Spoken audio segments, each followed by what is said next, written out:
Vous savez, la joie du Seigneur est vraiment notre force. Et c'est ce que nous avons besoin, mon frère, ma soeur. Les mauvaises nouvelles affluent de partout le monde. Des fois, certains sont en train de subir des attaques de l'ennemi. Et comme je dis toujours, quand nous rions, l'ennemi pleure. Et quand nous pleurons, l'ennemi rigole. Donc, mon frère, ma soeur, s'il pleure ou s'il rit, ça dépend de notre état d'âme, mon frère, ma soeur. Donc, voici aujourd'hui, en ce 2 janvier, nous allons continuer la méditation et je voudrais vous donner un témoignage que j'ai lu il y a quelque temps. Se trouve dans Proverbes chapitre 4 versets 20 à 21. Mon fils, sois attentif à mes paroles, prête l'oreille à mes discours, qu'ils ne s'éloignent pas de tes yeux, garde-les dans le fond de ton cœur. Le titre de cette méditation est que la parole de Dieu ne s'éloigne pas de vos yeux. Regardez ce témoignage que j'aimerais vous partager. En septembre 1957, je fis la connaissance d'une évangéliste âgée de 82 ans. Alitée depuis 2 ans, atteinte d'un cancer de l'estomac, les médecins ne pouvaient pas comprendre comment elle avait vécu aussi longtemps. Après l'avoir opérée, à la vue de plusieurs tumeurs malignes, ils avaient refermé de nouveau en admettant qu'on ne pouvait plus rien faire. J'ai cru devoir lui lire Proverbes chapitre 4 versets 20 à 22. Je lui expliquais, quand j'étais moi-même alité, à cause de la maladie, je me suis emparé de ces versets.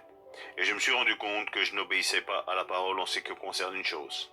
En effet, Proverbes chapitre 4 verset 21 nous conseille de ne pas permettre à la parole de s'éloigner de nos yeux.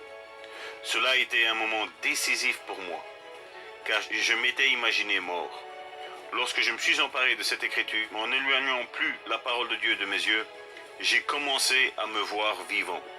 J'ai commencé à m'imaginer faire des choses que je n'avais jamais faites auparavant. Je partageais donc avec cette chère femme, chaque fois que vous regardez cet estomac si énorme, imaginez le plat.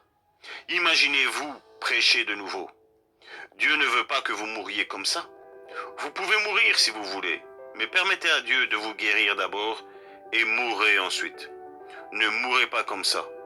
Il ne recevra aucune gloire d'une telle mort. Donc mon frère, ma soeur, une bonne déclaration pour aujourd'hui. Aujourd'hui 2 janvier. Je ne permets pas à la parole de Dieu de s'éloigner de mes yeux ou de mes oreilles. La parole de Dieu est vraie. Sa parole, c'est la vie pour mon esprit. Mon frère, ma soeur, Dieu veut se glorifier dans ta vie. Donc ne permets pas que tu meurs avec cette tumeur. Mon frère, ma soeur, ne permets pas. Dieu veut se glorifier dans ta maladie. Dieu veut te guérir. Dieu veut te restaurer. Dieu veut que tu témoignes de la guérison dont il aura opéré dans ta vie, mon frère, ma soeur. Alors, mon frère, ma soeur, une bonne déclaration pour aujourd'hui. Je suis guéri au nom puissant de Jésus. Proclame à la maladie de sortir de ton corps. Proclame à ta tante, à toi, qu'elle ne soit pas atteinte par aucune tumeur. Que ce ne soit pas cette maladie qui te tue. Que ce soit peut-être un sommeil doux et léger qui se prenne de toi. Mais que ce ne soit pas la maladie qui s'empare de ta vie, mon frère, ma soeur.